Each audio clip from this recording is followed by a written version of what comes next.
What up, everybody? It's a great Tuesday evening, and we're back with two mics up. Tuesday Blitz. I'm your man, Dame DNYDC. Man, the co-host, my partner, Big A Sam Adams. What's good, Sam? Good evening. Good evening. How we all doing today? Hey, man. Look, man, I was looking forward to tonight, man. We had some fun, last week, just kind of chopping it up, leading in. To this Tuesday, really, and we talked about last week, and I want to start here, because you and I both really we're not really looking forward to starting with this, but I figured we might as well, because it really started off the weekend with Jake Paul and Mike Tyson doing their two-step, if you will, Friday night, and I think it was kind of what we expected. Yes, very lackluster, if you will, and a money grab feel to it. On top of that, I think lackluster is an understatement. And it's just like you said, we had our hopes, we had our dreams, but the expectations was just what we thought that it was going to be. And I don't know if that's like a good thing or a bad thing, because then you think about like all the health issues that Mike had, getting prepared for this match. Would he have been able to keep that same energy, for 8 rounds? Even though they were 2-minute rounds, but it was just like 1 round of flash in the first round, and then like 7 rounds of like, let's just pace ourselves. Doggone Jake Paul just throwing all willy-nilly, like, a tap here, a tap there, you know what I'm saying? And when I think the most frustrating part was doggone Roy Jones, Rosie Perez, and I forgot the other person, just sitting here like degrading Mike in the capacity that they did. And I was like, one, Rosie is sauced up, but I know that she has that tendency to, sit here and enjoy the libations a little bit too much. But it's just like Jake Paul is smart. Yeah, very smart. What I'm saying? Businessman. He knew what was going to happen. Netflix was crashed all kind of ways. Oh my goodness. Oh my goodness. You know what I'm saying? Like, and he literally broke the internet. The internet was broken for 3 to 4 hours. Everyone trying to get in and at least enjoy the fight. Now, I will say, alluding to the fight, those were some good matchups between, we were talking about it earlier, with Taylor and Serrano. Man, that was a fight. Barrios and Ramos, that was a good one too. That was a fight. The first one with Goya and Nunez, they could have kept that. But just, I don't know. Like, it looked like it's a bad look as far as the boxing community. Like, it's a tough sell.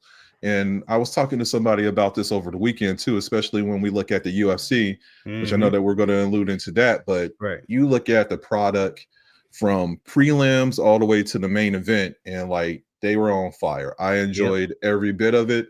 And like, it's like, how do we get back to the sportsmanship of boxing and stop giving internet sensations, washed up doggone athletes who are well beyond their prime? Like, how do we sit here? The biggest thing is just to stop watching them. But at the end of the day, everyone, the 2 top people that we want to see fall is Jake Paul and Logan Paul, to kind of like get them back on their pedestal. So the bigger question is like, when will that happen? And I don't think it will. I don't. Like I said, it was blatantly scripted. Like I said, it felt straight like something out of WWE. It was one glimpse 2 times from Mike. The first round when he had like that right overhand, like right hook, right. And then you see him like, Goku charge that left arm to drop that hammer down, but he kind of like, he pulled back and he reserved, and I was like, and that's really what it was. The lead up and the hype of it all, when you watch his workouts and the way he was going at the bag and at his, trainer, that gave like, okay, Mike looked serious, right? Yeah. And it was kind of like in the ring, one of those things, like you said, when he hit Paul with that looping hook, and it shook him. Like you could tell, like Oh yeah. it shook him. But at the same point in time, it looked like Mike was like, all right, let me take my foot off the gas. Oh yeah. Because it was like, okay, let me get 8 rounds versus let me go in here and get a knockout or really give my best in 2 or 3 rounds. Because like I was talking with some friends too. Like I think we all felt if this was a real match in the first 2 or 3 rounds, if Mike didn't get what he was going to get, Paul was going to win anyway. I mean, Oh it yeah. was an Definitely. oversized ring. They were wearing 14-ounce gloves, so it was all geared in a way to Paul. And the only thing I found that was smart, Mike did 2-minute rounds because I think we can all agree at his age he wasn't going hard for three rounds. No, not for 8. No. So Yeah. all of that, but I was like, where is the and all of this that we said in these clips? Yeah. And I was like, is this a payoff here? And look, Mike was smart. He got 20 million for it. And you could secure the bag for, not yourself, but for your kids. And we had some conversations about him still owing money, from hey, what's happening, Ann? Appreciate you. Yeah, hello, good evening. Thank you for joining us. What's And going on, ma'am? How are you? for those of you in the background, feel free to chime in.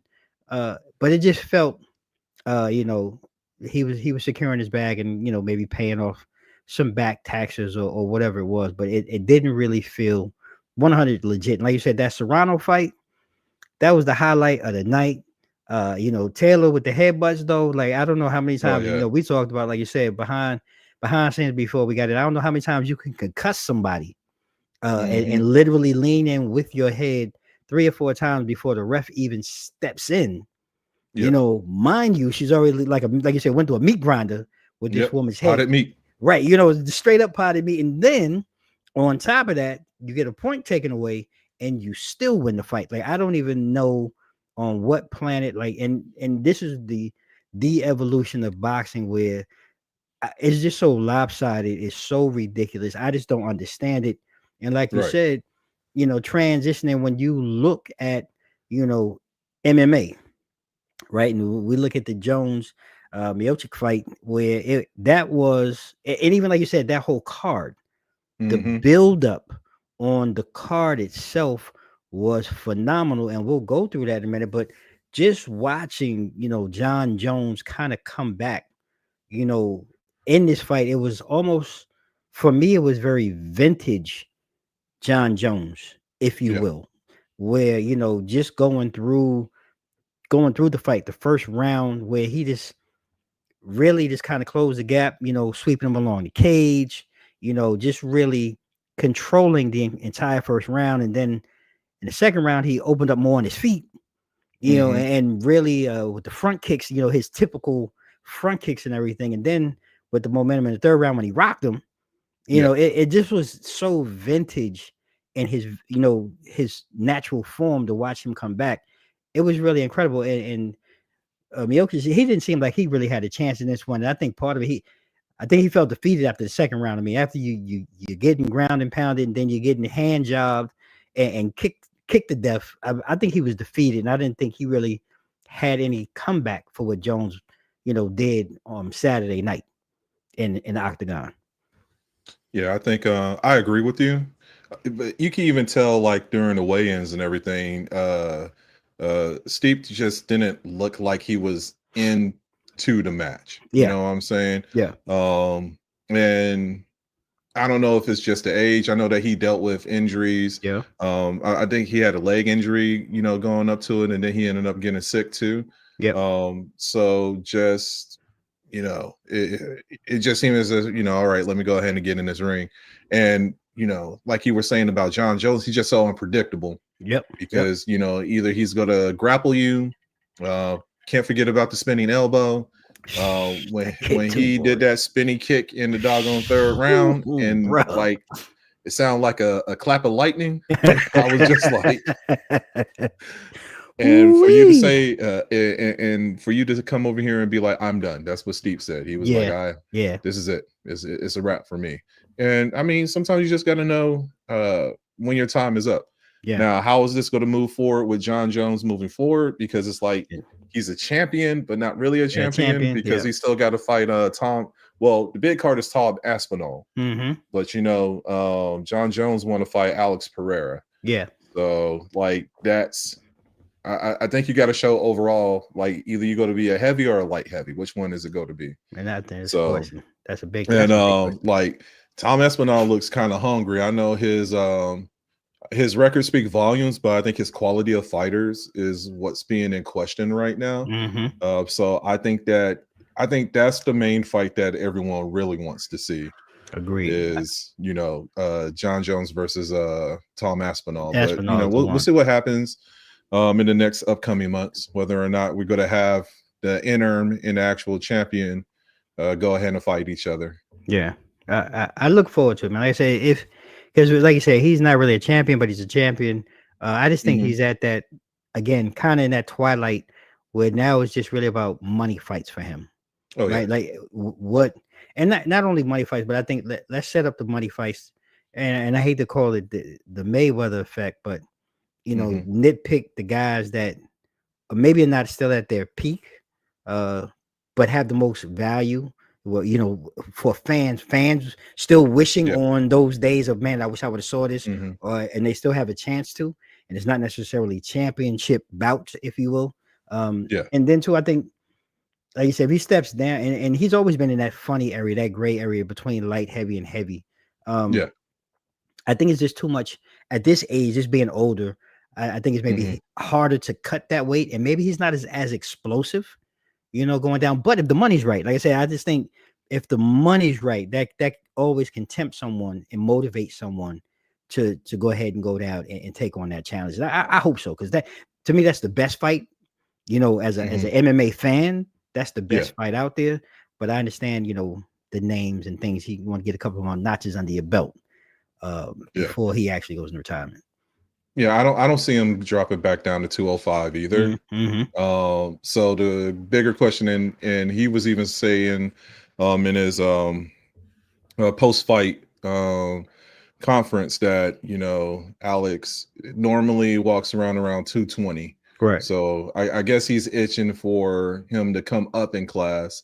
So it'll be a true heavyweight bout. And I'll be interested to see that because, like, I mean, Pereira fights lately, he's been beasting everybody. Everybody. It'll be very interesting to sit here and watch them two in the ring again. I think they fought before, and Jones got him when they were light heavy. Maybe in light heavy, yeah. Don't quote me on that, but it was in younger Pereira. He had hair. He didn't go full Aztec on anybody yet, but ever since he went bald, and like I said, it's been a wrap ever since. So only time will tell. Right, I'm about to say only time will tell. Yeah. I think with the heavies too, like I think it's plateauing right now. So that's the bigger question. Like, who else is out there for Aspinall to fight? So of course he's going to want to go for the bigger Jon Jones. So and even Dana White seems a little skittish. Like he doesn't want those two. He don't want those two to fight. So is it the fact that you don't think Aspinall is ready, or is it the fact that you don't want to see the golden child? Get smoked here and get smoked. So one or two things going to happen, but we need to go. I mean, that's what the people want to see. They were clamoring for that, after the fight. So let's go ahead and make it happen. Make it happen, man. That's what I say. Put everything on the table. Let's make it happen. But like you said, time will tell, and it'll be interesting. And we're going to transition, if you will. I usually don't like doing these type of things, but I think we're at that point in the college football season where some things are settling. I just actually read before we got on, I guess that they officially announced that Oregon actually is, no matter what happens over the next couple of weeks, they are in the college football playoffs. Right. And that's an interesting statement when you look at, and this is an unofficial bracket that I came across, because there's so many views or angles that you can take. Because in some brackets, Georgia's not in the bracket. They slid out. And then there's some brackets that you still have Georgia, because this one that I found and I came across, I like the argument that really if Georgia were to beat Tennessee, who they play this coming Saturday, pretty much puts them in that top 12, and vice versa. If Tennessee were to, hang on and beat Georgia, it kind of puts them in the bracket. And there's a lot of moving parts. And I found that interesting because really, to me, Georgia is kind of the linchpin, I guess, if you will, right now, and how a lot of the other dominoes fall, especially starting from within the SEC. Because I mean, there's still so much football, and then we started out the Blitz talking about, I think originally I had said 6 or 7 teams potentially from the SEC. Now that might not actually be the case because Alabama 2 losses, LSU with some losses. You got Ole Miss in the mix. We got Georgia in the mix, and it's just so much football. And then the championship in the SEC. Again, and whatever team comes out of that with a loss, how does that hinder them? So I'm really interested to see, like right now, what is your take? One, starting with the SSC and their dominance, because it's been 9 out of 16 previous, I guess, models of the championship that the SEC has won the actual national title. So now into this new model we coming in. I'm curious to know what your take is. This starting from with the SEC as a whole. I don't know. It legitimately is anybody's game because even when you still look at like the top 3 for the SEC, you got Texas, Tennessee, and I think A&M is still in the mix. A&M is still in the mix. Yep. Even though that they're low seed, so like we really won't know. We really won't know what happens until Texas play doggone A&M in a couple of weeks. I think it's like 3 weeks from now, either 2 weeks or 3 weeks from now. Yeah. They got that matchup over there at Kyle Field. So I don't know. It kind of shows you just the type of talent that's in the SEC. Let's not weed out. Everybody's still talking about Bama. Yeah, they still in there. You still got Georgia. You still got Ole Miss. You still got Tennessee. So A&M is creeping slowly, but they're creeping. So there's too much. It's really hard to tell right now who's going to come out on top. I've been leaning on Texas this whole time, but it took like one Georgia game to kind of like set them back on their pedestal. Right. And like, hey, welcome to the big leagues. But they've been trading along. But, between Kentucky, Tennessee, and A&M, those are big games for Texas. And will they end up on top? Is that will Texas get another loss? And then that just helps Bama, creep in the mix too. Right. So like, who's going to be that final push when it comes to the SEC championship? So I really think that it's going to boil down to the A&M Texas game. And then once they play them, then it's going to be like, are they playing Georgia? Are they playing Bama? Or are they playing Florida? We're talking about those teams in the SEC West. Yeah. So it's, like I said, it's too close to call. I don't feel confident in like bringing up like a dominant team out of that conference, but I still do see 4 to 5 teams from the SEC creeping into the playoffs. Yeah. And speaking of that type of dominance though, like quiet as it's kept, we've I think just naturally because most of the power teams really come out of the SEC. The Big Ten has quietly though been really creeping along steadily because 4 to 5 top teams in the poll right now are all out of the Big Ten. Oregon at number 1, Ohio State at number 2, Penn State at number 4. You got Indiana, 5 and number 5, right? 10 and 0 at the 5 spot. And we ain't even talking about like Michigan, who was the banner, the banner holder last season, and it's been a whole change this year.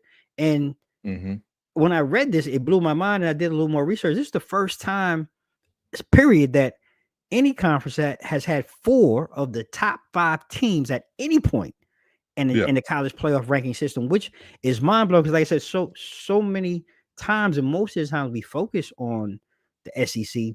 Now, I say all that to say, I mean, it's great, it's a new narrative being written, but I don't feel comfortable though in this playoff race with so much power and so the teams in SEC beating the snot out of each other. Does the Big Ten, is this the time? They did it last year with Michigan, but do they continue now to change that tide? Do you think going into this college football playoffs? I mean, when you add Oregon to the mix, that just strengthens the case even more. We're Mm. always going to hear about Ohio State and Penn State. I'm really surprised with Indiana because Right. basically they took like the whole JMU squad down here, you know what I'm saying, and moved them up to Oh, did they doggone sure did? Indiana. Yeah. And I was surprised because like I looked at that team and I was like, well, you know, they come from a FSC team or a conference, Right. playing like North Dakota State Right.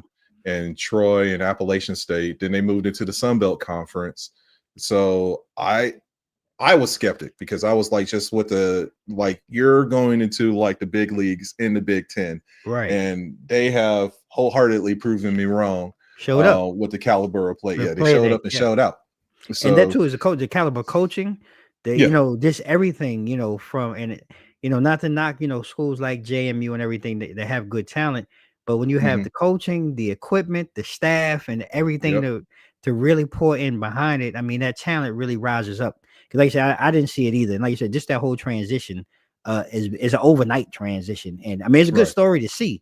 mhm, And like you said, but I don't know how that plays into these championship playoff type games when the right. SEC, it seems like every week is a championship style playoff game that happens, all across the conference. And I it's gonna mean, be interesting. devil's advocate, we had Yeah. seen them in the SEC too. I mean, in the Big Ten too. I mean, you saw Oregon versus Ohio State. You saw Yeah. Penn State versus Ohio State. Yep. You know, that kind of gave us like a prelude to it. Now, once you trickle down, it's like, And, you know, and I guess okay, that's what I'm talking about, though. yeah. You have the But top this, four, and right? then there's that huge trickle down with the SEC. I mean, it seems like 1 through 18 almost. I mean, you might have a drop off with 1 or 2, like Vandy and those type of arguably, but generally, like their top 10 is a Yeah. conference by itself. I mean, It's, I mean, it literally is. it's a But whole movement. I see the same thing, but like the SEC drops off too. Mhm. You know what I'm saying? But you have like your elite, but then you have good. You Mhm, know what I'm mhm, saying? mhm. With the Big Ten is like you have your elite, then everybody's just all right. You know what I'm If that.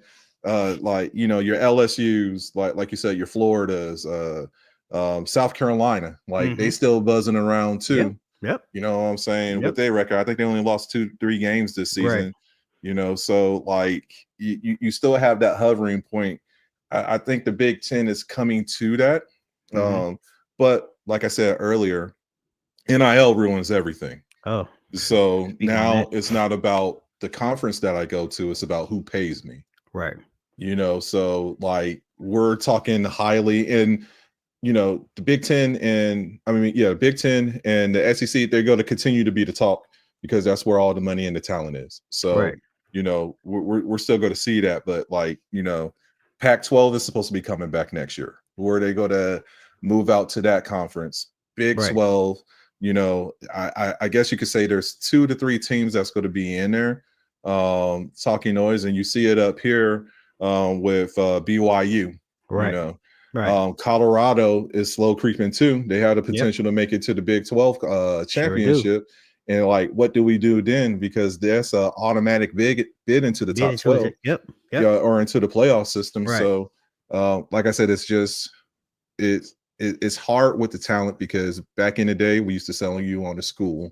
Yep. You know, we used to sell you on the probability of making it to the pros as far as the NFL and everything. But now Right. it's like, you know, shoot, you start off making more money with the NIL than with like, Right. you know, a rookie minimum. Yeah. And So so yeah, it yeah, doesn't. It's changed the dynamics yeah, yeah, of how the sports field yeah. looks, and I like how you brought it because I was really going with that next. Because really, the Big 12 is in a position of, like you said, it's kind of like a sigh of relief.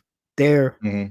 overlooked somewhat because, like you Right. said, Yep. when you look down the board, you brought up, BYU's jumped up from number 9 to number 6 in the latest rankings, um, and Miami falls a little bit, and then really on the back end you have Kansas State at 16, and I believe Colorado at 17, Yep. and there's still 2 or 3 weeks of games left, and you know, really, if any other potential 3 loss teams from the SEC, in Alabama per se, or Hmm. one of those teams, LSU, BYU could still hold on, but you can look at teams like a Kansas State or a Colorado or both, Mhm. sliding up into that back end, and it creates a whole new field and a whole new look, and really this revamped Big 12, which we never really talked about to no real degree, other than we talked about Prime, Coach Prime and the work that he's doing with his sons and Travis Hunter. But now Yeah. that we really have to consider them, as being a real player in this, and you know how much of an impact. Because I think, from my perspective, by having a Colorado, let's say in this playoffs, you bring a whole new flair, and I think it Yeah. brings a whole new look and a whole new lens, if you will, of people coming, and really looking at the sport and participating. And Right. I feel like it's a good thing. What is your take on, having Colorado and Coach Prime as part of the college football playoffs? I, I mean, I feel the same way. Mhm. Um, but then we get back into that. I think it's going to be good exposure. It's going to be Mhm. good Mhm. exposure for the team. Mhm. It's probably going to end up boosting ratings. Right. So, can Colorado close it out? That's going to be Mm. the most That's a important very good thing. point. That's a good point. Because, like we said before, when you look at the Big 12 and their strength of schedule is really not popping when you look Right. at these SEC and Big 10 teams. Right. Right. So you are looking at one, maybe two, but Right. that depends on what happens from the rest of the conferences too, because we're not talking about Conference USA. We're not talking about the ACC, the Right. AAC, you know what I'm True. saying? True. American. So, like, are they going to have enough to, squeeze one more in? And that's where it gets daunting. I like that. And then we really don't know what the doggone, what they call, not the judges, but the The committee. committee. We don't know. Yeah. Yeah, we don't know what the committee is going to sit here and actually do, because a lot of people are still upset with the bracket that you just posted, like you said Hmm. beforehand. You know what I'm Hmm. saying? You Yeah. look at doggone Boise State. Are they worthy? We have Notre Dame, but Notre Dame isn't in a conference. Right. So, at a minimum, they either going to be the lowest they could go is a 9 seed. They can't Right. go any higher, even if they sit here and win out. But is Right. that going to be worthy of two Big 12 teams, at the top of Right. their Flipping those prime? spots. Yeah. Yeah, Flipping those spots going for. back and forth, giving Yeah. us hopefully a good game. Like, are we worthy now bringing two Big 12 teams into the playoffs and scooting, Notre Dame? Notre Dame's going to Yeah. be in there. They Oh, they they're they gonna be in there. always, Yeah. yeah, they always luck out, which makes me upset, especially since they're independent. Yeah. Um, and you had other teams that came over there, like we said, Navy Hmm. joined the conference, Army came over there and joined the conference when they were primarily independent as well too. Right. So they want to be in the mix of things. So I think, just to make it fair, you have to. I think you have to be within the conference. You can't be on this whole independent tip, because I think it kind of dilutes it a little bit. Hmm. You know what I'm saying? So But what if other colleges sit here and try to self-franchise themselves, which they're not? no. They know, But like, the money is being I, tied up in a conference. I agree. I think the only thing I don't like about how this whole format works out, because really you're only acknowledging four major conferences, and Yeah. those are the ones that get the top four seeds. And then Hmm. you have an at-large conference. Whoever's the best at large Yeah. gets the next seed, and then the independent. Hmm. And I think that really kind of throws the whole vibe off. Yeah. When me personally, let's just take the best 12, the top 12 teams that are ranked, period. Right. Like, if we're using this ranking system, then use Hmm. it for what it's for.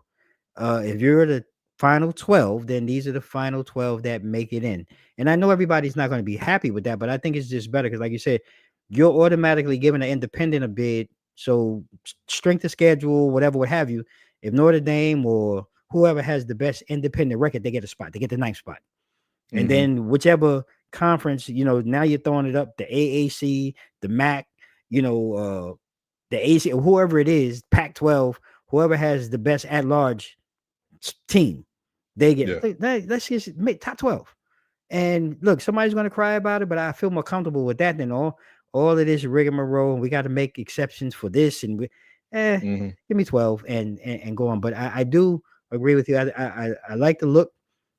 I like how it's shaping up as we come towards the back end, and it's still a lot of football left to be played, and it's going to be interesting how all of this finally pans out for college football.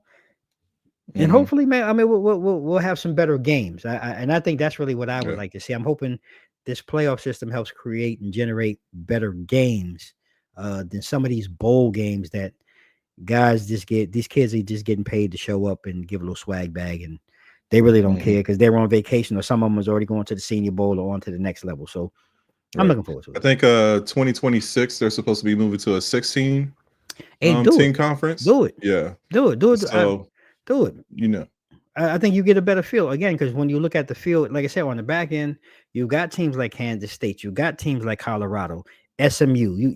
You have teams that are on that back end bubble that I think just gives it a better look, and I think it makes it more competitive.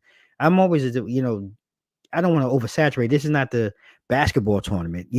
Football are two different things, and you can never replicate that in football. But I do think 16 teams gives you the best way to trim it down to one champion when it comes to college football. And personally, I say get rid of the conference championships. I think that we know that game's a money grab for the conference. I say get rid of it because it dilutes it even further. So my 2 cents, but hopefully they'll get it right as we move on. And talking about the pros, we're going to jump in to the pros and we're going to talk about this week's, well, before we get into the game of the week, let's just talk about the playoff picture. How about we do that? How about we do that in reverse? How about before let's just talk about where we're at with the playoff picture? Because we right now, we watch Kansas City and some of the other games take place over the weekend. And I think it's really interesting as it starts to pan out. We had Kansas City take that loss to Buffalo. And, we'll start in the AFC with, right now, even with that loss, Kansas City is going to get the bye right at this point in time. And we talked about it, throughout the season, how, luck has been a lady for the Chiefs. Has it ever? Luck ran out, over the weekend. Now, they technically, and I was just playing it back in my head, sitting here, they could easily be 5-4 or 6-3 at this point, Oh yeah, without a doubt. Without a doubt. And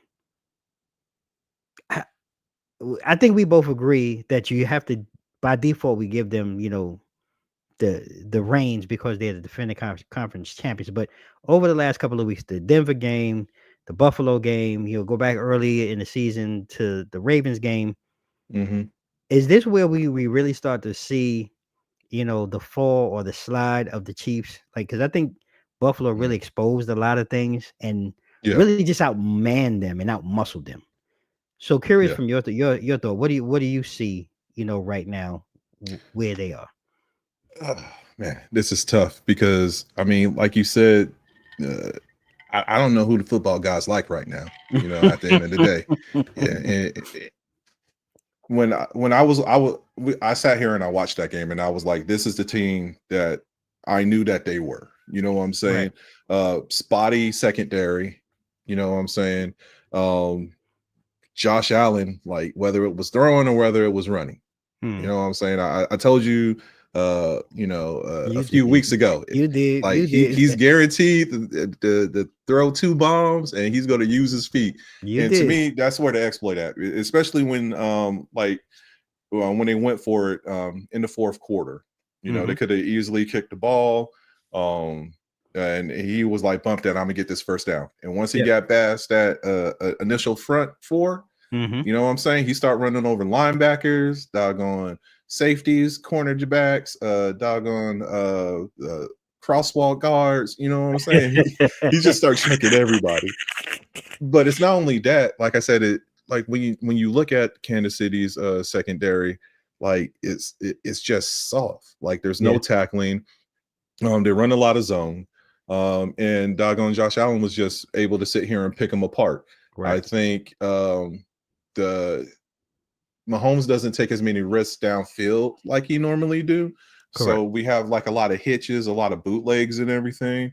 And I really think that, just the film watching and everything, folks finally like caught up to it. Like somebody came over there in that doggone film room and showed, everything that Kansas City was doing wrong and told doggone Buffalo, like, this is what we need to do right. So I feel like now I don't know the rest of Kansas City's strength of schedule though, because it could be real cushy. So that'll come into play too. And I think that they'll just continue to sit here and squeeze these games out, to keep that elite status, but they're not playing elite ball. Football. I've been saying that all doggone season for Kansas City. Yeah. Like, they're number one, and we have to give them the credit because they're 9-1 right now. Yeah. You know what I'm saying? But it's night and day when we talk about the NFC and we bring up the Detroit Lions. Yeah. The Detroit Lions making people rage quit like a Madden game, like just tossing their controllers and everything. So it's straight apples and oranges right here. You know what I'm saying? Yeah. They dusting people by at least 35 plus a game. Right. When you look at it. So I feel like when we talk about the number one team in the NFL, for me, Detroit. Once again, I hate saying it. I know. You know what I'm I'll saying? say it for you, Detroit. Yeah, I'll say it for you. I know. And that's scary because like we play them again after we play San Fran. Man, So it's like, what are we going to do then to sit here and try to contain this monster right now? Yeah. Jared Goff got all the weapons in the world. And I honestly felt like their defense was going to lose a step with Aiden Hutchinson gone, but they haven't. So that makes it even. It'll be more interesting because they lost Azalone. They lost the other gentleman, Azalone or whatever it was, the lineman. He got hurt Sunday. So it's going to be interesting for them. But I agree with you. I mean, they've put up 50 plus points twice this season already. And like you say, it's like a Madden game, which is crazy. And what Buffalo walks away with really right now is having that spade in their back pocket that, and like I said, we're just looking at the playoff picture right now, as of now. But, they're in the 2 seed. But, if the head-to-head ever comes into play, we know that they have the home field advantage. And then, looking at them, they have Denver, which again, I started off the season. I talked about Denver and Bo Nix and Sean Payton like trash. But here it is right now. If they were to, end the season, they would be in the 7 seed, taking on a Buffalo team. And their defense has really been outstanding. It's gotten better over the course of the season. And to match up up against a Buffalo team, like I said, we just watched them destroy Kansas City. To me, that's a very intriguing matchup. The old guard versus the new guard, the offense of Buffalo, the defense of Denver. Like, how would you, in a short synopsis, see that one playing out?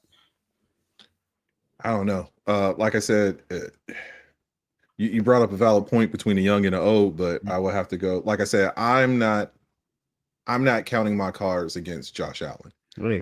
Because he is really dissecting defenses right now. And the crazy part about it is that he doesn't have some of the weapons that he had previously, but he's doing more. He's doing more. Yeah, on paper he doesn't have the weapons. Yeah, he's doing more. And I think the Cooper pickup was huge, man. It's really paying dividends already, not just for Cooper, but just for the rest of the receivers on the team that are now getting open looks and they're making plays. I think that's key too. Yeah, because they're going to sit here and double Amari, so that's going to leave somebody else open. So I don't think Denver is there yet, but it's good to see the strides that they were from where they came from. I guess it's good that Sean Payton actually got a quarterback that he could sit here and kind of work with. And so I'm still going with Buffalo on that. Yeah, I agree. Denver would be scary in the play as a wild card, though. Definitely. I mean, look, I will say that they're holding on to that number 3 wild card, and then we would probably right now, if the season were to end, we'd be looking at a rematch of the Steelers, who are now. We talked about them last. Well, you brought it up last week. How scary they would be to face in the playoffs. Nobody wants to see them, and the work that they did to the Ravens defensively and special teams. 6 field goals, but that would be a matchup. Pittsburgh will be the number 3, and Baltimore would have the 2nd wild card. And they would be playing in the opening round. That's a crazy. That's not even crazy. That's a hell of a matchup. Just looking at if the playoffs started today, and we would probably be looking at the same type of game though. It's a slobber knocker of a game. Could be smash mouth. Yeah. The only thing that all the accolades that we've been giving Russell Wilson, excellent kicker for the Pittsburgh Steelers. But we got to put points on the board. Okay. So that's kind of like a gift and a curse for them to sit there and the defense keep Baltimore to 16 points. Like, my hat off to them. I saw Right. doggone Derrick Henry get rocked by TJ Watt, What? and he What? he took him off his cleats, and I was What? like, okay, that's honestly grown man strength right there. So I do not Ready to want to play. play with that. Ready to play. But at the same time, like, it makes me scary about like what's going to happen if we kick field goals, but the other team is over here, scoring touchdowns.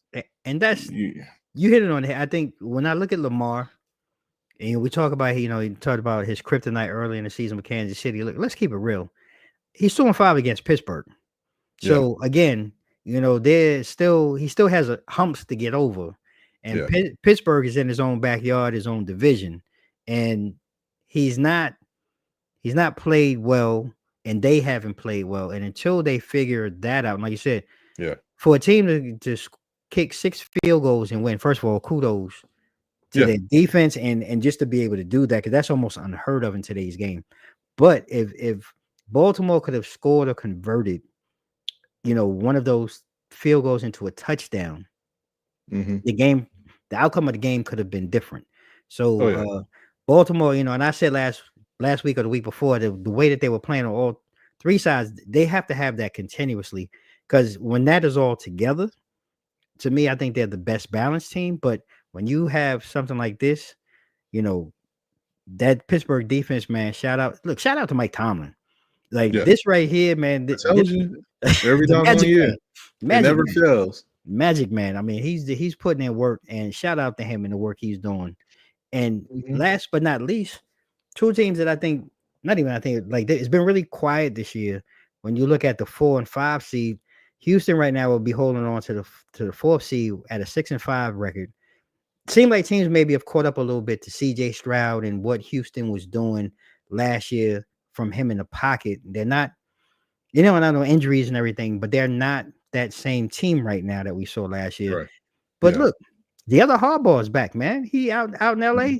He got them rocking at 7-3. They have the number 1 wild card right now. And I think that would be an interesting matchup, because what Harbaugh is going to do on the ground. Yeah. We knew that starting off, but over the last couple of weeks, I've seen him kind of give Justin Herbert a little bit more freedom in the passing game. And now it seems like we're getting a little more balanced attack from LA. And I think that makes them quietly, they still play with Kansas City, and they're only 2 games out now. But I think it quietly gives them that charge, if you will, to kind of quietly creep up, especially if now Kansas City hits that banana and starts sliding backwards, and we could be looking at something totally different. Well, what's your take, on if that was a matchup and the 2 teams that could be facing each other in the playoffs? Between KC and between Houston and the Chargers?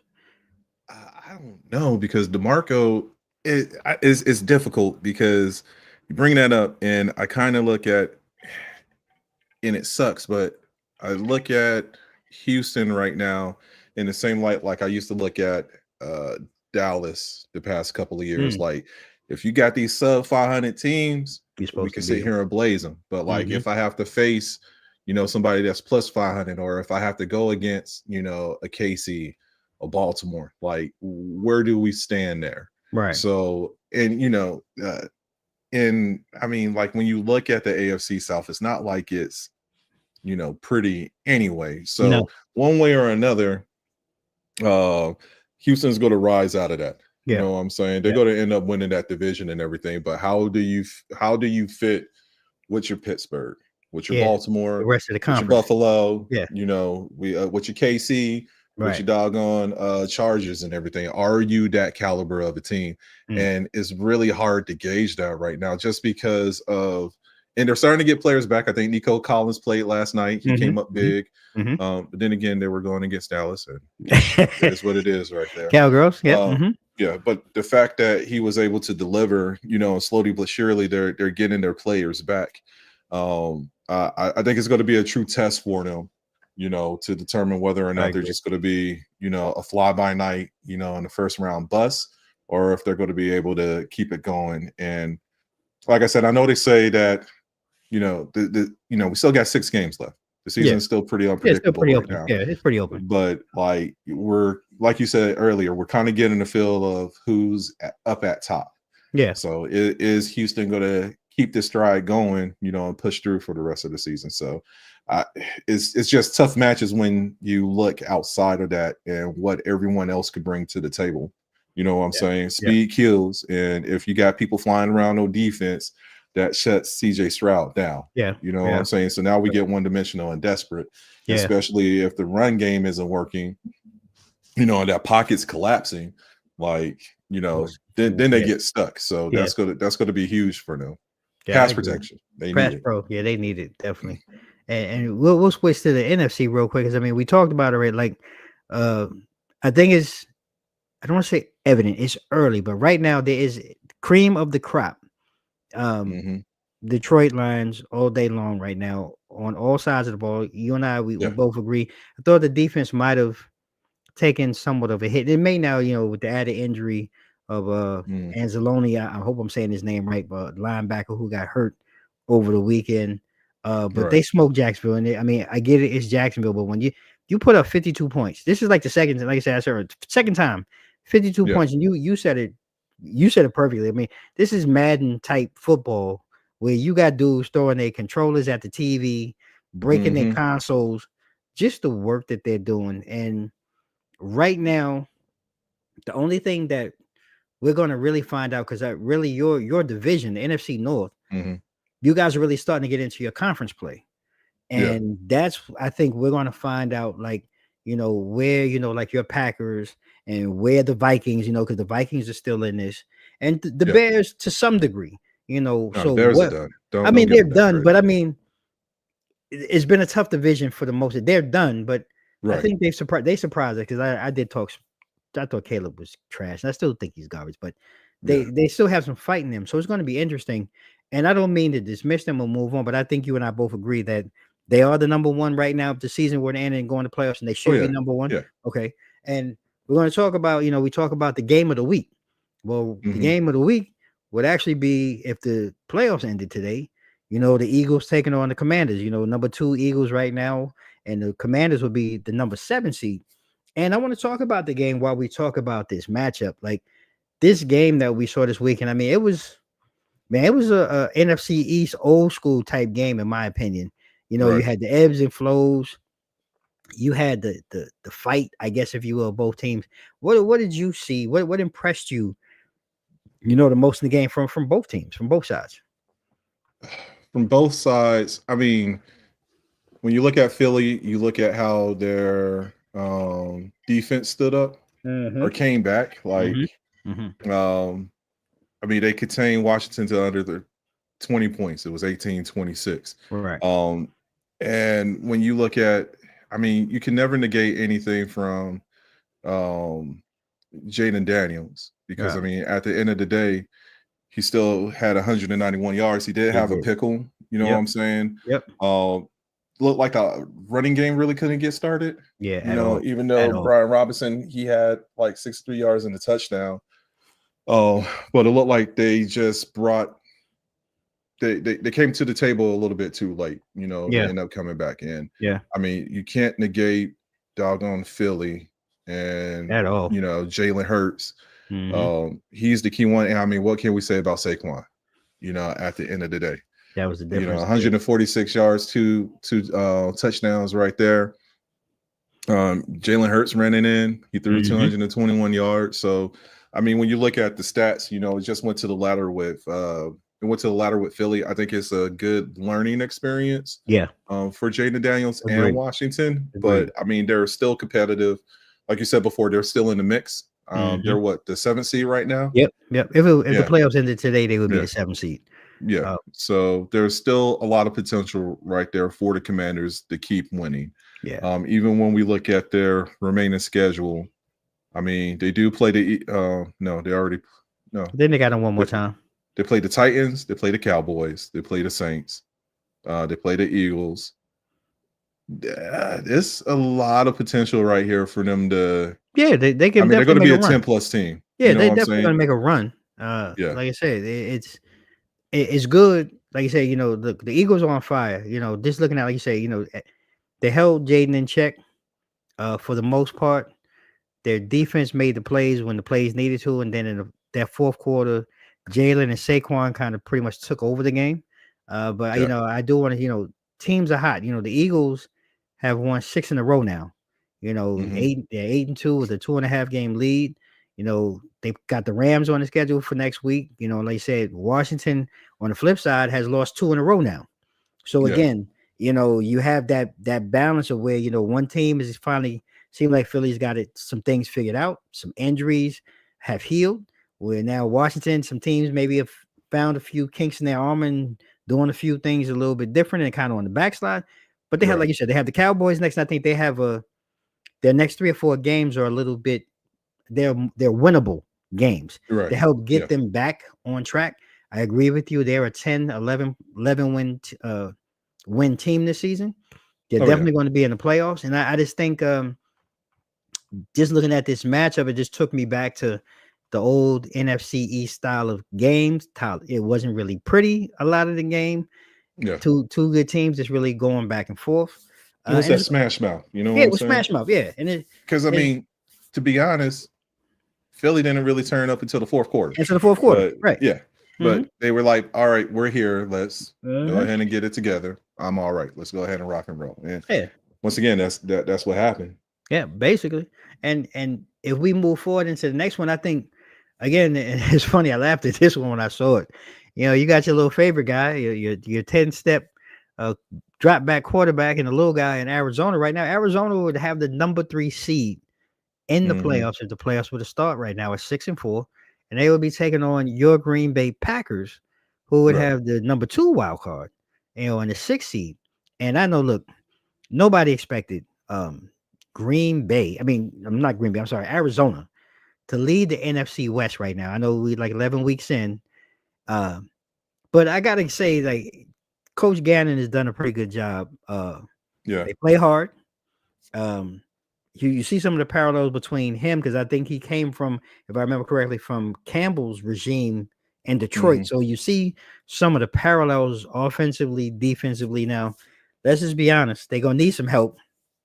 I mean, it looks like, God forbid if San Francisco ever gets their act together, and we're gonna talk about them Yeah. and Gino shocking the world up there. I mean, right, exactly.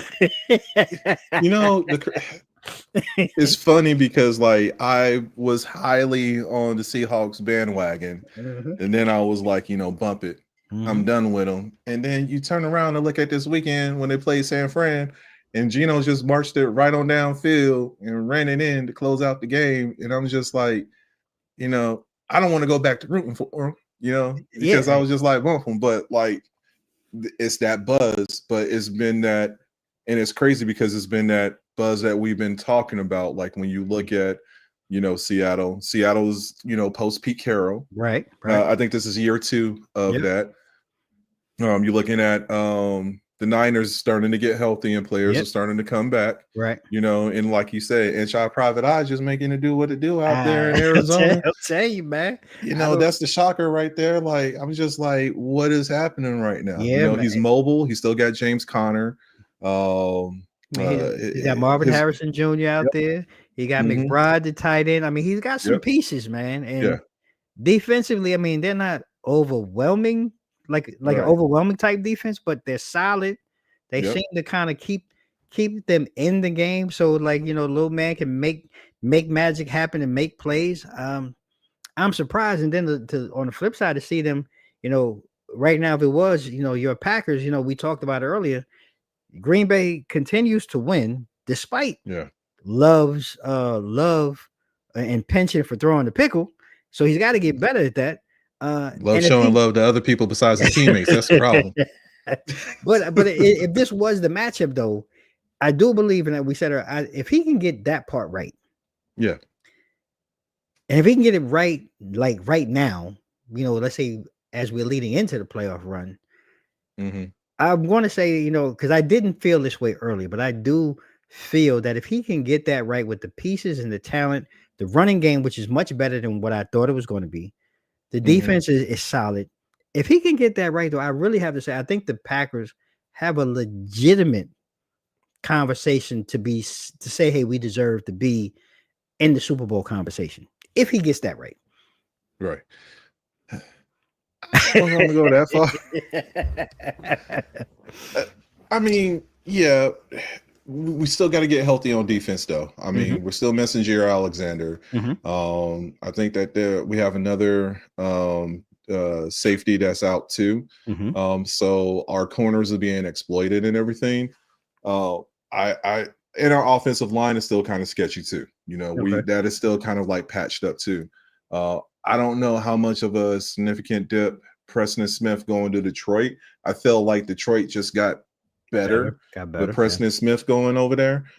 So like, you know, is Rashad Gary, you know, Kenny Clark, like how are y'all going to hold up now, you know, as like the main roles for the front four? So just as long as they're able to do what they need to, I think we'll be fine. But like, I just need Love to get better with the ball. Yeah, you know, I agree.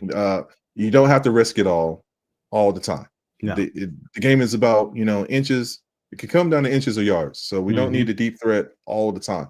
And I get it. If you see it, go ahead and chunk it. But like, if you got like a whole defensive line like rushing you, just throw it out. Yeah, throw it out of bounds, man. Go to the next play. Next play. Right. Yeah. And then Matt LaFleur on the flip side, he has to be a little bit smarter. Like he's not doggone Campbell, you know, coach of the Detroit Lions. You can't go for it on fourth down. Sometimes just taking these points matter. If we would have kicked the field goal, we wouldn't have even been worried about. If we would have kicked the field goal earlier, we wouldn't have been worried about a block punt. Block punt, yeah. You know what I'm saying? So like, the potential is there, but just don't let it bite you in the backside. So yeah, you know, I'm not going to, because you still got Philly. You know what I'm saying? And then who's going to? And normally that 6 and 7 seed, those are the most dangerous seeds. Anyway. Those are. You know what I'm saying? Those have the potential to pose the threat. So what happens if Arizona sits here and creep in? What happens if Washington sits here and continues to get healthy? You know what I'm saying? And they just go on a straight vengeance tour at the end of the season or towards the end of the season. So it's all about chances. So who wants it more? I like I said, I think you guys are in a good position. Like I said, and we both agree. Justin Love just has to be better with the ball, and manage it. You know, get to the next down sometimes versus trying to make that ESPN play. And if he gets that right, it'll be interesting. And if we transition, really, the last two teams right now, if the playoffs were to start, would be the Atlanta Falcons. You know, they would get the 4 seed. The NFC South leaders at 6 and 5. And they will be taking on the Minnesota Vikings right now, who at 8 and 2 will get the number 1 wild card seed in the 5th spot. And look, the South is kind of crazy. You know, the Falcons have dropped, you know, back-to-back games. And they really just have a game and a half lead over Tampa. Tampa's going to start getting some play, but I think Mike Evans is going to be coming back, you know, in a week or so, or they're going to start getting some pieces together. They have some tough games, you know, actually coming up against the Chargers and the Vikings after their bye. So there's really no lock for them right now to win the division, which is interesting. Now, we talk on the flip side, Minnesota's kind of cooled off a little bit in the sense like they're not getting the same type of talk that they were early on in the season, but they still 8 and 2. And they still have Justin Jefferson, TJ Hockenson. They still have a plethora of talent. And, you know, Sam Darnold, he's kind of cooled off a little bit, but he's not making a lot of the bonehead mistakes that we would probably expect from him that we've seen in the past. And it makes it a really, this would be, I guess, an interesting game, you know, having Kirk O'Chains taking on his old Minnesota Vikings team. But I just don't see the consistency from Atlanta that makes me say, hey, this is a legitimate team. Because in the back of my mind, I think if Tampa gets healthy, I just feel like Tampa's the team that's really still a team to beat, even though they're you know, a game or so behind and they're a little sluggish. But I still see Tampa as the team to win coming out of that division. Yeah, I was about to say the same thing, especially since they benched Kirk Cousins yesterday. Right. So that makes everything a little bit more suspect with that team. So at the end of the day, we're just waiting on Tampa Bay to sit here and get healthy. And whether or not Atlanta's going to be sitting here and be able to sustain that, because if Tampa does get healthy and they do start moving up, you might as well count Atlanta out of it. You know what I'm saying? They're going to be out of the mix, especially with the rest of the talent between the other divisions that is going on right now. They're going to become an afterthought. I don't think that they're going to be able to catch up to Washington, Green Bay, Arizona, Seattle still creeping and everything. I don't think that they have enough just to sit there and make that type of run. Right. Especially like you said, with the inconsistencies as far as the quarterback issue, or as far as the quarterback, that's their biggest hurdle right now. Yeah, that's their biggest problem. I agree. And out of these teams that we talked about, are there maybe one or two teams that you see from either division that maybe, like, I know there's some teams that's still in the hunt, like in NFC, the Rams are actually still viable. Seattle is still viable. Can't count out the 49ers, the Buccaneers, even the Bears and the Saints right now are still viable in the NFC. Are any of those teams you see? And I know we both agree Tampa Bay definitely is probably the most viable right now. But are there any other teams that you think potentially we should pay attention to now that we're coming really on this back half and this picture could change moving forward?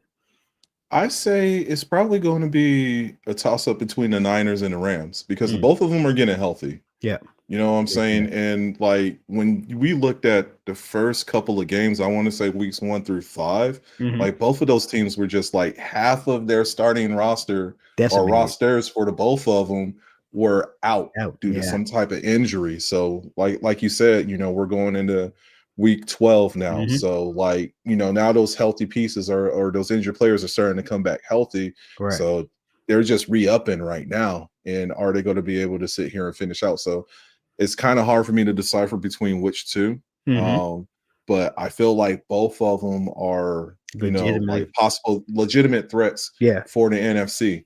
When we talk about the AFC, I don't know. Can the Bills continue to do what they're doing right now? Right. Is Denver coming on the come up? You know what I'm saying? Which conference is going to dominate right now?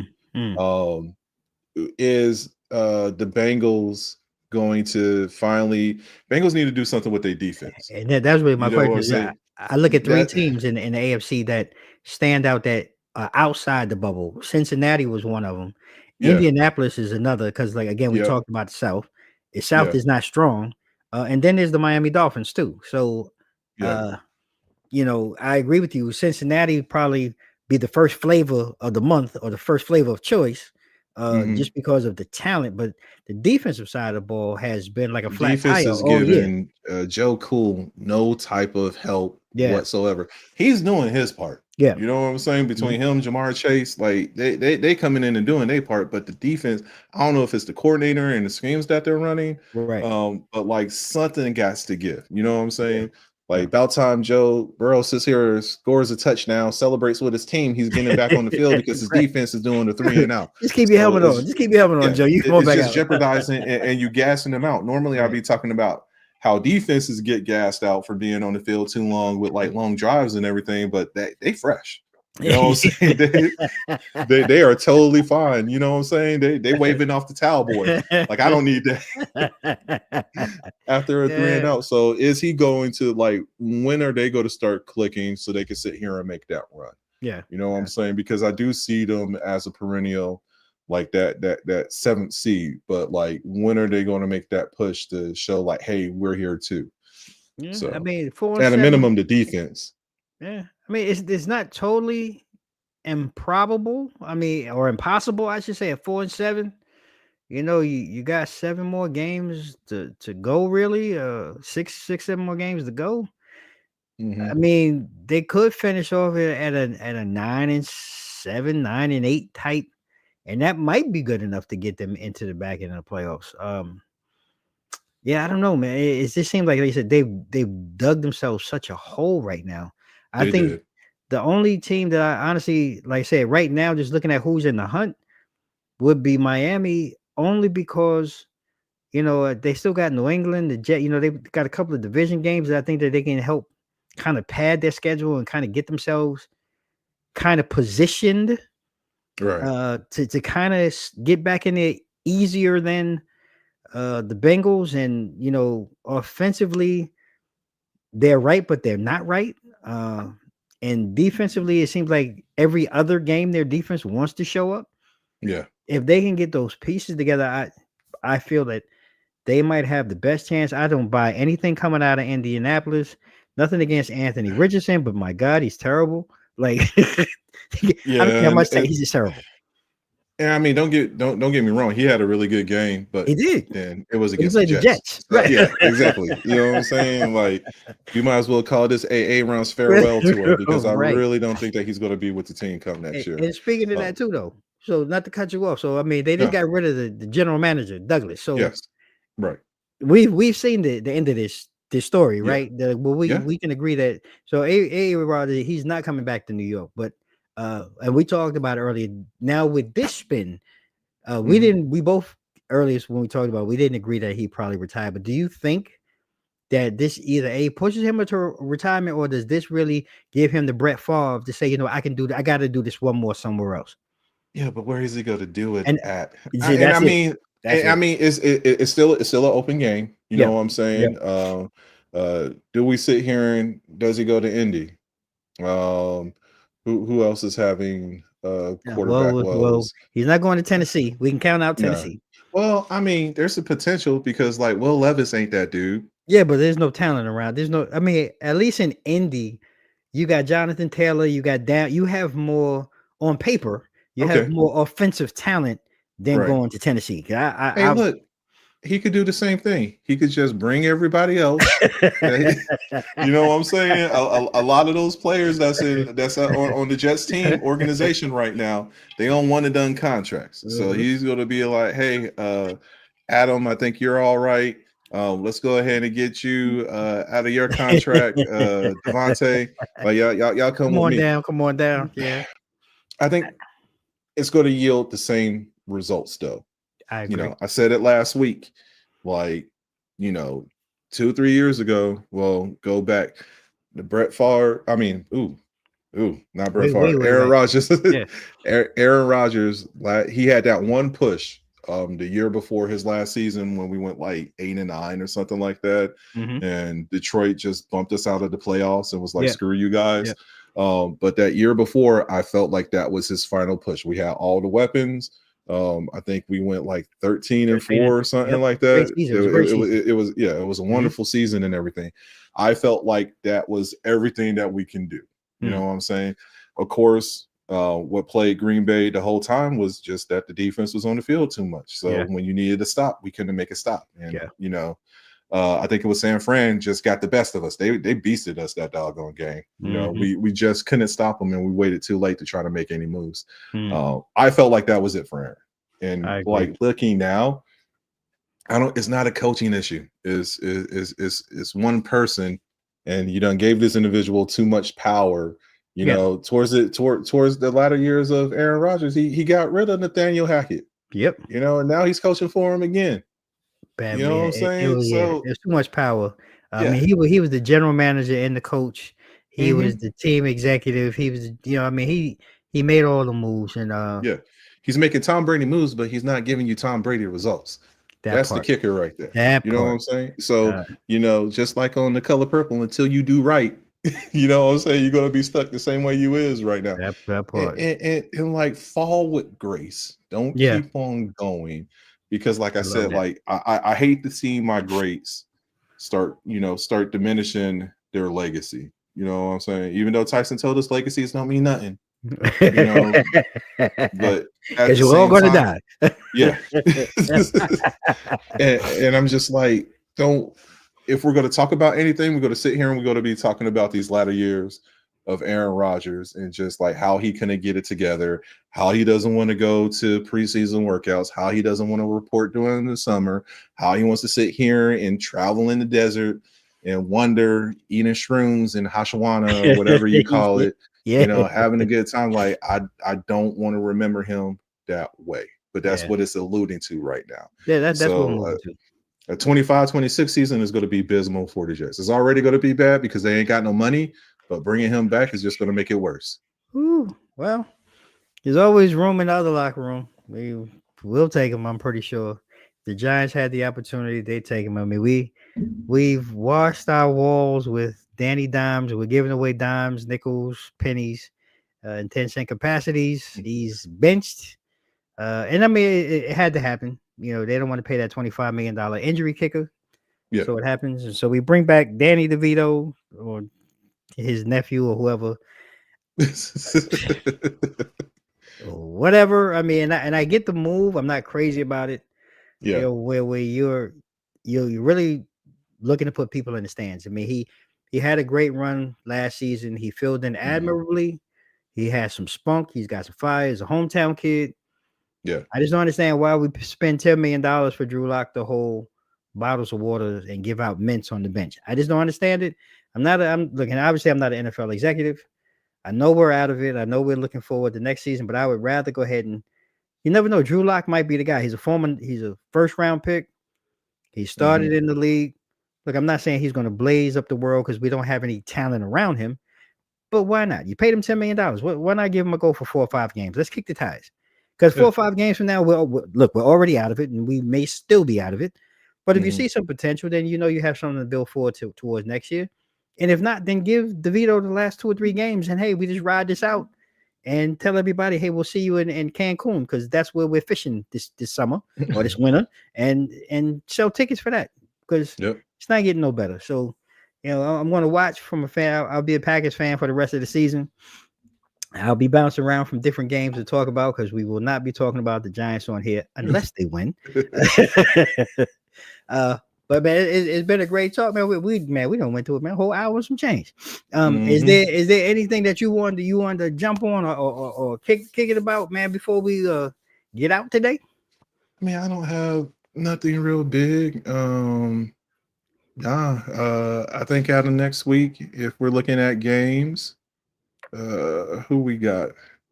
I'm interested to see the Broncos and the Raiders and the Cardinals and the Seahawks. Those are going to be and the Rams and the Eagles, because, you know, how are the Rams, you know, like I said, Rams are getting healthy. So are they going to be able to, you know, and they lost a close one. Yep. So let's see how they sit here and they bounce back. So those are my top 3 games for next week. We'll put those on. We'll put those as because I like them. Is a different change up, and we'll put those 3 as 3 of our games to talk about next week, and we'll have a little fun with that because I am interested. Like you said, the Rams starting to put their pieces back together, and what did it see? We don't know what Seattle's doing. You know, Geno is out there. He rolling 4, 5, 6, or I don't know what he's shooting, but last week he came up big and closed out the show for Seattle. So happy to see that. Oh, yeah, and shout out to Cleveland Cavaliers for being 14-0. I gotta agree. And you know, we didn't even this real while we're sitting here because we didn't get into that, and we should.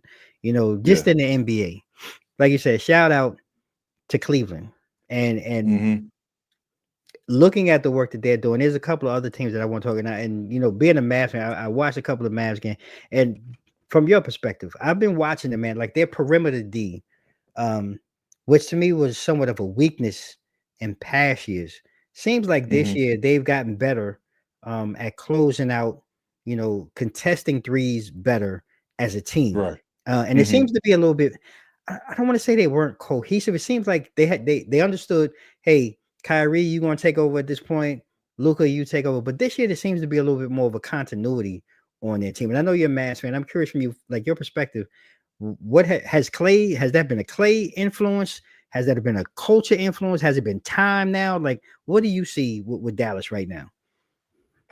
Well, they're 7-7, so they're right there, you know, on the cusp. You know, they started off like the 5th seed and they dipped down to the 11th seed. Right. With that being said, we did lose Derek Lively for a little bit. And it was one more. Was it PJ? I think PJ was out too. So like with those pieces starting to come back, I think you're going to see, like, you know, I don't want to say like old school Mavs ball, but you just going to see that liveliness. I was a little skeptic because now you got like 3 big shooters, and like who's going to get the ball?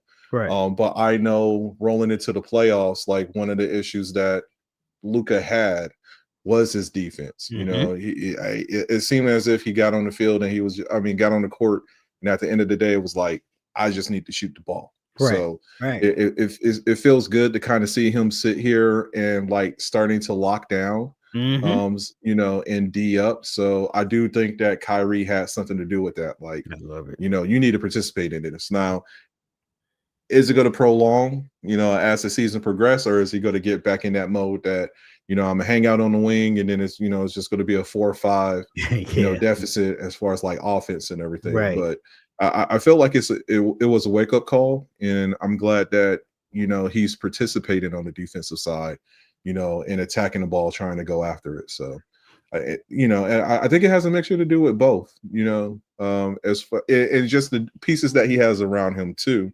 Mm-hmm. As far as Gibson, Lively, Washington, and everything, like I like this core of Mavs ball. Mm-hmm. I just wanted to, you know, we said it earlier, it looks good on paper. So Yeah. can they sit here and when you go up, that was a close game against the Warriors that they had. Yeah, it really was. Close game against the Grizzlies that they had, a Was. close game against Utah. So, they just need to sit here and hone it together, Yeah. Conference play, they're not doing too hot. They're 2-4. I mean, they're not conference, but they're away. Yeah. But I mean, and they're sub 500, as far as the conference too. So they just need to put a couple of pieces together. I think that they'll be all right. Yeah. But it's too many. We got too many young teams. You got the Rockets. Shoo. I mean, You know what I'm saying? you just took my break. I was going to say, like, the Rockets have. I mean, and I shouldn't say, because I was talking about them last year to a couple of people. They reminded me of OKC, how OKC was the year before last. Yeah. Where they just kind of came out of. People were saying they came out of nowhere, but Houston Yeah. kind of strikes me that way, with that young talent that's kind of coming out of there. And to me, it's about, can that talent maintain the level of play and style of play like OKC did. And I think Houston really, I don't want to say they can shock the world, but they can really upset some flow of play in the West. And do you think that they can be a serious contender if they can maintain this style of play as they go on throughout the season in the West? Oh yeah, absolutely. Especially when you look at like those top 3 teams. I guess you could say 4 too, because the Lakers been playing a lot of running gun too. But that's the same style that the Warriors play. That's the same style that the Thunder's been playing. Yep. So I think that they'll keep up. Once you get to the latter part, like the Suns play slow ball depending on who's on the court. The Nuggets sure as hell play slow ball, running around Joker or whatever. So the only ones that could even make a little bit of noise would be the Grizzlies and the Timberwolves. Yeah. Just based on how young their teams are. But like, I think that they have the tools. They're going to be the talk for a while. Yeah. So I love him, man. Look, I know my man when he was up in Boston, he made a few mistakes. Neil was sorry. But he's a heck of a head coach. He's doing it again in Houston. I really like what he's bringing. And you mentioned Golden State. So, and we talked about them last week, just about how they've gone 12 men deep. But then we have Draymond being Draymond again over the weekend, basically tackling dudes at the ankles. They're playing the Grizzlies, and Eddie, gets the rebounds going up the court. And he basically grabs him. I mean, he couldn't really hurt this guy. And they gave him at the time, a take it foul, which that wasn't a take it foul. The league ends up turning it into a flagrant. And I'm just at the point, like, look, I love Draymond, because I'm a firm believer every team needs a guy like him. You need a musclehead, bonehead guy. Rodman, Oakley, like all of these guys from the past, and all these guys that played that role, enforcer, whatever you want. But the level to which he does it, I think now I'm starting to be, I'm over it. I'm starting to get tired of it. And they turned it into a flagrant. Do you think he should be suspended though? Like, are we at the point where now it's beyond just taking game checks or game pay? Should we just be go ahead and giving him time off, extended time off? Because I mean, it's beyond ridiculous now. It's too. I mean, everything resets once the new season starts. True. I understand like his past transgressions and everything, but you hit that reset button. But like, I agree with you too. When is it enough? And he's going to keep on getting away with it. But then I don't know. Like, he has to know that it's detrimental to the team. Mm-hmm. Like you say, he's the enforcer on the court. Not to say somebody else can't do it, but like, you're the muscle. So if you're gone, you know, who else is going to sit there and Sit there, stand up? stand up. You know, Mm-hmm. I would just say that he needs to be like a little bit smarter Yeah. with the decisions that he makes when it comes to that. But like, I mean, you could tell doggone last season that not Clay, but Steph was fed up with it. I You thought know what so I'm too. saying? I Like, felt with the the same way. antics, Mm-hmm. you know, especially when you got to the post All-Star break, Mm-hmm. when he started like missing games, Yeah. you know, that was like vital to Golden State winning and everything. Like, cuz, don't start this too early. You know what I'm saying? We haven't even finished playing tournament yet. You know, Here you like go. don't do that. Yeah, Here like, you go. so some type of huddle need to happen. Like, bro, not right now. Yeah. Like, calm this down. You know what I'm Yeah, I'm saying? with you, man. I'm just over it. Like I'm a fan of his because I don't want to say that style, but being on teams and being in sporting environments, I'm a big believer. Like I say, you know, you need that type of guy. Right. Everybody on the team has a role, and you know, he's that type of guy. He does a lot of things for them, but that's really what he's that glue, and that's what we call Yeah. glue. But when you get excessive to it, man, like you just said, it doesn't really benefit the team anymore. You know, if you're on the sideline, like I said, you Mhm. done already hit your max at 18, and now you're Yeah. going to be going 2 or 3 games, and we ain't even halfway through the season. Yep. It does us no good. And I like how Steve Kerr addressed it. I mean, he pretty much said, yeah, it was a flagrant, and he was like, it's got to stop. So this is coming out of Mhm. the coach's mouth now. Yeah. Like it doesn't mean the money doesn't mean anything anymore because I mean you're making so much money now. You Right. know that game check or a percentage of that game check doesn't do anything. That's like them going shopping or something, you know. So I think it needs to be something a little more excessive. If he needs to go on vacation, you know, for a month and don't get paid for a month, or like something just has to happen. It has to stop before somebody seriously gets hurt. Um, you know, and there's got to be a change, man. I just don't want to see anybody get hurt over his foolishness. But Yeah. you know, I was. Mhm. I'm sorry. I was just about to say I was really surprised that um Golden State kept him I going was too. into the I'm not season. even gonna lie. You know what I'm saying, just because of all the fouls that he was getting last year and the excessive like fights, you know, being in I'm not gonna players' lie. faces I thought and Clay was the everything. guy. Like, Clay was going to yeah, stay. I thought he was going. Be honest with you. yeah, yeah. So So I'm shocked to see that, but like I said, he got to chill out because if he don't, and you know, who's to say that uh, Steph is 37, 38? 838, I believe. Yeah. Yeah, so like, you know, they ain't these spring chickens anymore. So how much is, you know, how much of that is still going to be sustained? And do you really want like your last couple of years playing wet stuff to be like this? And to be remembered for Yeah, that more than you know the glory years and the championship years.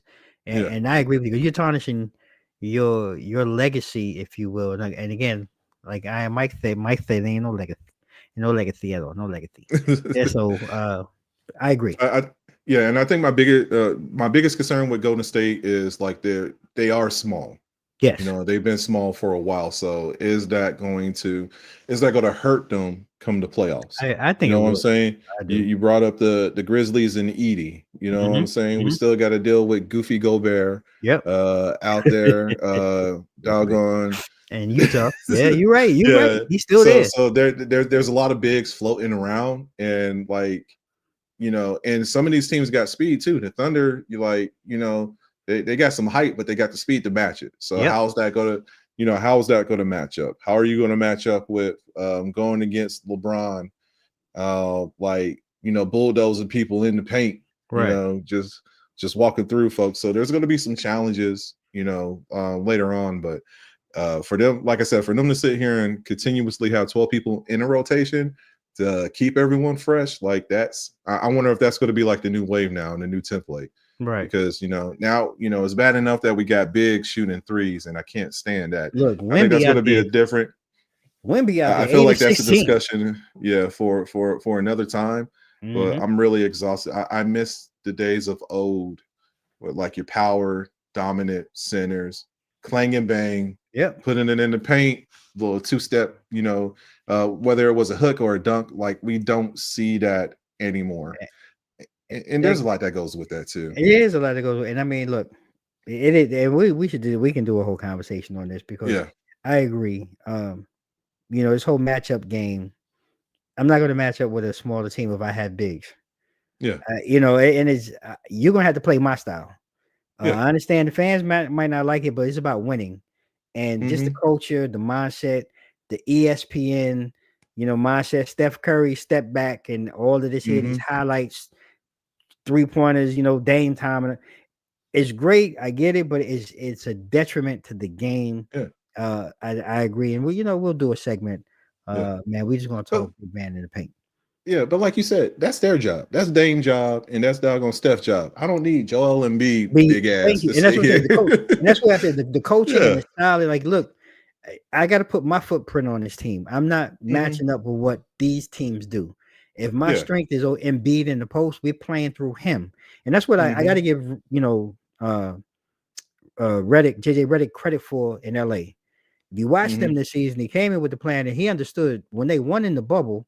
Everything went through AD. Yep. And if you watch them this year, they start out their games, and even in the second half, everything goes through AD. That's the strength of your squad. And everybody runs and flows through him. Yes, you have LeBron, but you look at Komet and all of these other players, Rui and all, the White Mamba, all of these other players, they understand their roles now too within that concept. And that's what basketball is. And I think that's what a lot of teams need to get back to. But yeah, we're gonna do a segment on that, brother. I really enjoy that. All right. Well, there you have it. Anything else before we close? I mean, we can sit here and go all night. Yeah. Anything else?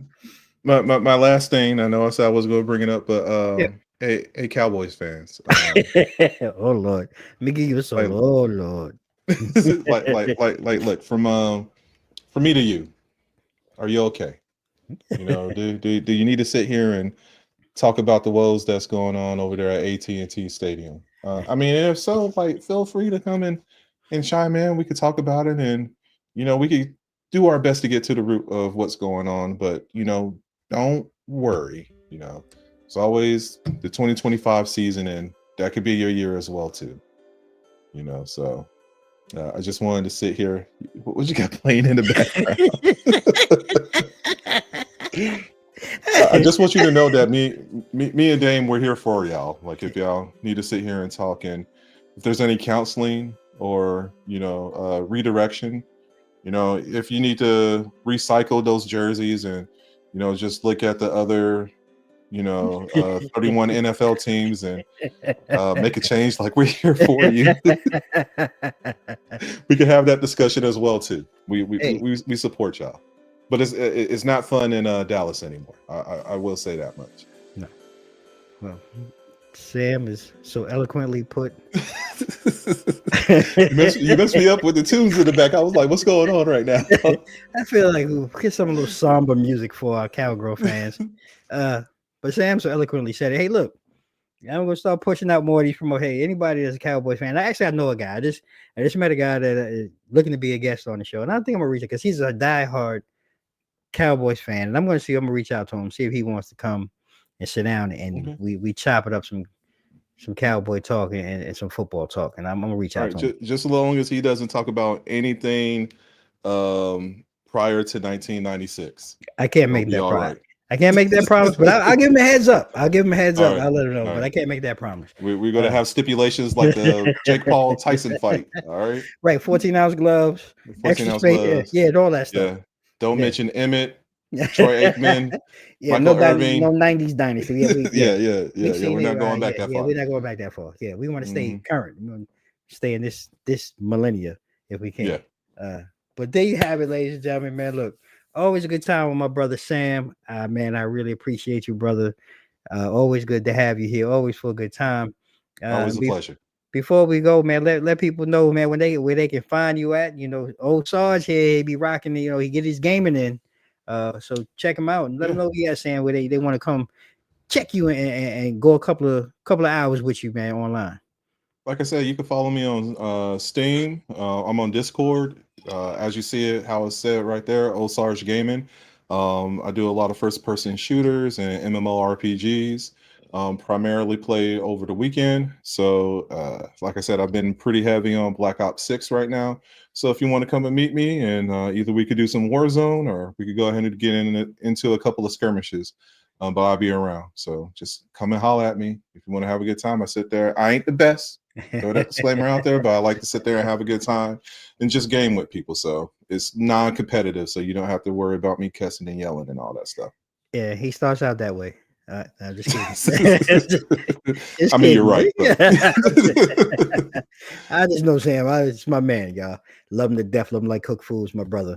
Ladies and gentlemen, thank you so much again, man. Thanks for joining us. If you're not here tonight and you're watching this on the playback, make sure you continue to follow and support. Check us out on our YouTube channel. Hey, we here, man, every Tuesday night just to have a little fun, lighten the load. Hope you enjoy our commentary, our slapstick, and just some of the topics that we get on. You have any ideas or anything that you want to hear, specifically, shoot us an email, 2 mics up, or you can DM us online, or you can hit us on YouTube, on our social media. Man, we just here for you and the audience, man. Always a good time. And like we do at the end of each and every segment, I'm going to leave you all with a couple of things. I'm going to ask you all to stay safe, stay blessed. Mike's out. We'll see you next Tuesday on the Blitz. All right, y'all.